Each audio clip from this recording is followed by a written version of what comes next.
नमस्कार दोस्तों।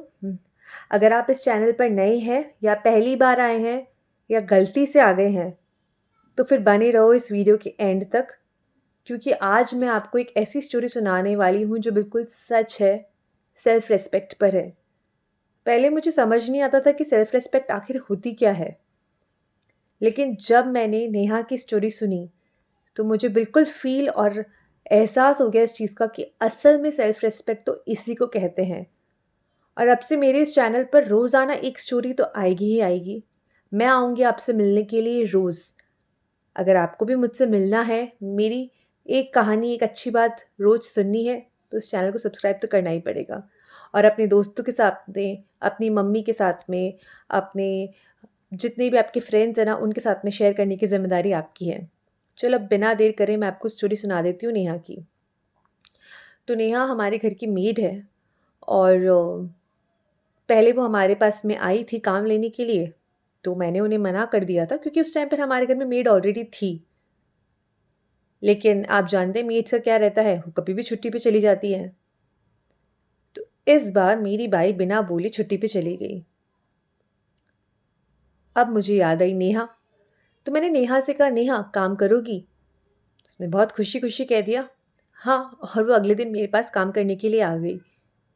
मेरे हस्बैंड ने मुझसे कहा, ऐसे ही किसी को भी घर पे रख लिया? जानती हो उसको? कुछ पता है उसके बारे में? तो मैंने कहा नहीं, बस मुझे शक्ल से भोली-भाली लगी, एक अच्छी-सी वाइब आई तो मैंने उसे रख लिया। अब जब मुझसे ये सवाल पूछा और फिर उन्होंने मुझसे 2-3 स्टोरीज़ मुझे क्राइम की सुना दी। आजकल ये सब चीज़ें हो रही हैं, पुलिस वेरिफ़िकेशन भी नहीं करा, ऐसा भी नहीं करा, ऐसे ही रख लिया। किसी ने भी तुम्हें बोला और तुमने उस पे फट से विश्वास करके रख लिया। गलत बात है।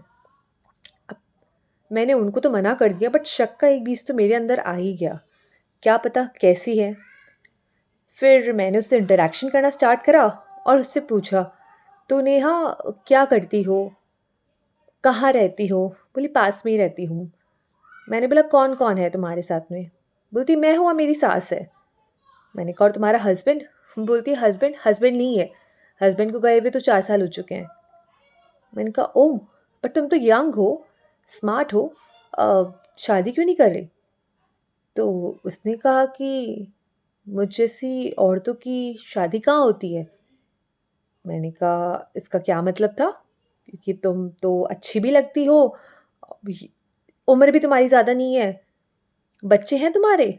बोलती नहीं, बच्चे नहीं हैं। फिर मैंने कहा क्या कमी है तुम्हारे अंदर? क्यों नहीं करना चाहती दूसरी शादी?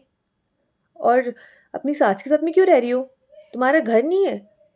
बोलती घर तो है। मैंने कहा कहाँ है तुम्हारा घर? बोलती बंगाल में।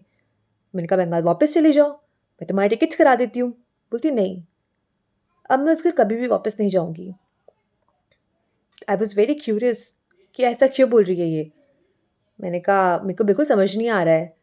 तुम अपने यहाँ पे सास के साथ में हो, सास की चिंता मत करो, उनका हम देख लेंगे। तो उसने मुझे बताया कि उसको उसके घरवालों ने बेच दिया था। जो उसका हस्बैंड था उसको उसने बेच दिया था उसके घरवालों ने 1 लाख रुपए के अंदर। और उसका हस्बैंड उससे 35 इयर्स बड़ा था। तो कुछ बीमारी हुई कोविड के अंदर वो चल बसा। तो और जितना पैसा उन्होंने इकट्ठा करा था उसके हस्बैंड ने वो उसको खरीदने के अंदर लगा दिया। अब उसने जब ये बात बोली कि ये मेरे आत्मसम्मान की बात है, मैं कुछ भी कर लूँ, मैं उस घर के अंदर तो वापस नहीं जाऊँगी, जहाँ से एक बार मुझे बेचा गया। अगर मैं दोबारा वहाँ गई तो